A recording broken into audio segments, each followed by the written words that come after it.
Shalom saudara terkasih dalam Kristus, senang berjumpa lagi dalam program Roti Hidup Jemaat Immanuel Batakan.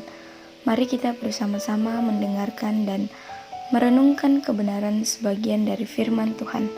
Saya berharap kita semua dalam keadaan sehat dan selalu diliputi oleh lindungan Tuhan kita Yesus Kristus. Mari siapkan hati untuk mendengarkan sabda Tuhan. Mari berdoa memohon pertolongannya. Mari kita berdoa. Bapa dalam sorga, kami mengucap syukur atas kesempatan baik yang Tuhan berikan saat ini. Kami merendahkan hati kami untuk membaca, merenungkan sebagian dari firman-Mu. Pimpin dan sertai agar firman-Mu yang kami baca dan renungkan bisa menjadi pedoman dalam kehidupan kami. Pimpin hamba-Mu yang memberitakan kebenaran firman-Mu agar seturut dengan kehendak-Mu. Ampuni salah dan dosa kami, terima kami yang berdoa kepadamu. Haleluya, amin. Pembacaan kita hari ini terambil dari Mazmur 51 ayat 1-15, pengakuan dosa. Untuk pemimpin biduan Mazmur Daud, ketika Nabi Nathan datang kepadanya setelah ia menghampiri Batsheba, kasihanilah aku ya Allah, menurut kasih setiamu, hapuskanlah pelanggaranku menurut rahmat-Mu yang besar. Bersihkanlah aku seluruhnya dari kesalahanku dan tahirkanlah aku dari dosaku. Sebab aku sendiri sadar akan pelanggaranku, aku senantiasa bergumul dengan dosaku. Terhadap engkau sajalah aku telah berdosa dan melakukan apa yang kau anggap jahat, supaya ternyata engkau adil dalam putusanmu, bersih dalam penghukumanmu. Sesungguhnya dalam kesalahan aku diperanakkan, dalam dosa aku dikandung ibuku. Sesungguhnya engkau berkenan akan kebenaran dalam batin, dan dengan diam-diam engkau memberitahukan hikmat kepadaku. Bersihkanlah aku daripada dosaku dengan hisop, maka aku menjadi tahir. Basuhlah aku, maka aku menjadi lebih putih dari salju. Biarlah aku mendengar kegirangan dan sukacita, biarlah tulang yang kau remukkan bersorak-sorak kembali. Sembunyikanlah wajah-Mu terhadap dosaku, hapuskanlah segala kesalahanku.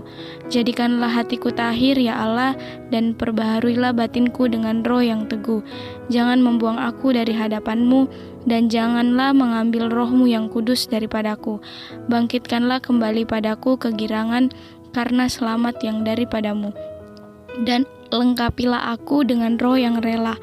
Maka aku akan mengajarkan jalan-Mu kepada orang-orang yang melakukan pelanggaran, supaya orang-orang berdosa berbalik kepadamu. Amin. Firman Tuhan.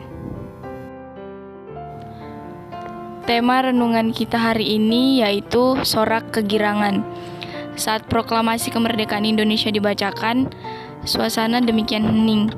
Setelah usai pembacaan oleh sang proklamator Bung Karno, sorak-sorai menggempita di pelosok tanah air Indonesia. Betapa tidak, 3,5 abad dijajah Belanda dan 3,5 tahun dijajah Jepang cukup melelahkan bangsa Indonesia, sehingga tak heran bila proklamasi kemerdekaan membangkitkan kegirangan. Daud, penulis Mazmur 51, merasakan betapa dalam rasa bersalah menekan hati dan pikirannya.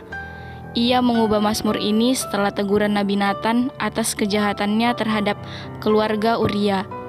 Daud mengakui kesanggupan Allah yang mengasihaninya, menghapus pelanggarannya, membersihkannya dari kesalahan dan mentahirkannya dari dosa, dengan kasih setia serta rahmat-Nya yang besar. Bahkan Daud membuka keberadaannya yang nista, sebab dia mengatakan bahwa sejak dikandung dan diperanakkan, ia sudah dalam dosa dan kesalahan. Ia mengajukan permohonan sekaligus mengakui kemurahan Allah yang membersihkan, membasuh dan menyembunyikan wajahnya dari dosanya. Maka ia pasti tahir, lebih putih dari salju, dan terhapus dari segala kesalahannya. Daud khawatir terbuang dari hadapan Allah dan kehilangan roh Allah yang kudus. Oleh karenanya, keyakinan bahwa kegirangan dan sukacita akan menjadi bagiannya lagi. Sekalipun tulangnya diremukkan Allah, tulang itu akan bersorak-sorak kembali. Daud mengakui kesalahannya dan meyakinkan akan pengampunan. keselamatan dan pemulihan Allah, lalu berkomitmen menjadi berkat bagi semua, melebihi sorak kegirangan kemerdekaan. Apakah Anda sudah mengalaminya? Jawaban ada pada diri kita masing-masing. Demikianlah sabda Tuhan. Haleluya. Amin. Mari kita satu dalam doa. Allah Bapa yang pengasih dalam surga, terima kasih atas penyertaan-Mu, di mana Engkau menyertai hamba-Mu dalam memberitakan firman-Mu. Semoga apa yang hamba beritakan bisa menjadi pedoman dalam langkah kehidupan kami. Dalam nama Bapa kami sudah berdoa. Amin.